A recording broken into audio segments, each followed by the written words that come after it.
You may want to know, why does CPR consider the debt in Canada created as a result of the Washington Consensus illegitimate? And why does it want to default on that debt? To answer that question, we must first answer the question, what is the Washington Consensus? And how does it apply to Canada's debt situation?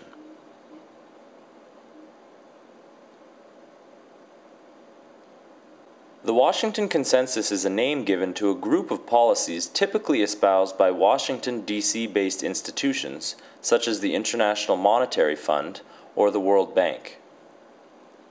These policies are often referred to as austerity measures because of the damaging effects they usually have on national economies. These policies include privatization of state enterprises, deregulation of financial markets, private funding of public debt, and the abolition of barriers to trade, which often means relaxing environmental and working standards. The effects of the Washington Consensus in countries other than Canada can recently be seen in the Argentinian collapse of 2002 and the Bolivian water revolt against Bechtel in 2000. Also, the book Confessions of an Economic Hitman by John Perkins makes it clear that the idea was always to trap countries with this debt in order to use it as leverage over them to get things out of them. The book details how those involved were well aware that they were lying and using fraud to convince countries to accept the debt in order to ensnare them with it, and therefore the book proves that the intentions behind the Washington Consensus were fraudulent and criminal.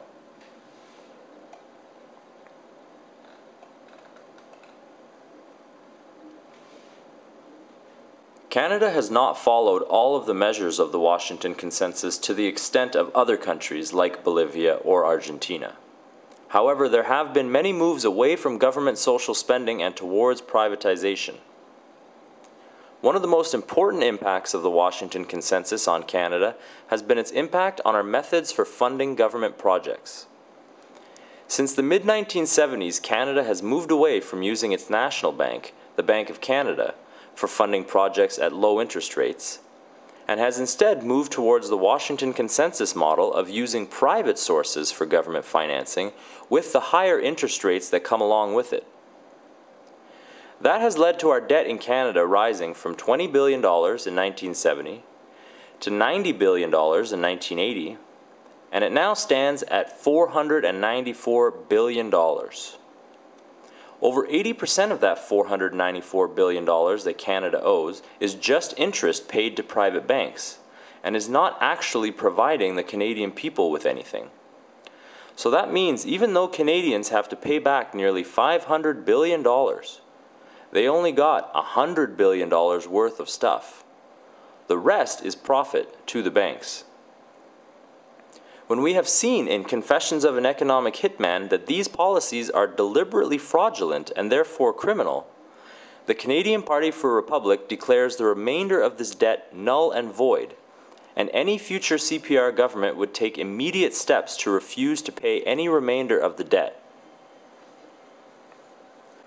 The Washington Consensus represents the attempt to control nations and citizens through massive debt and interest charges.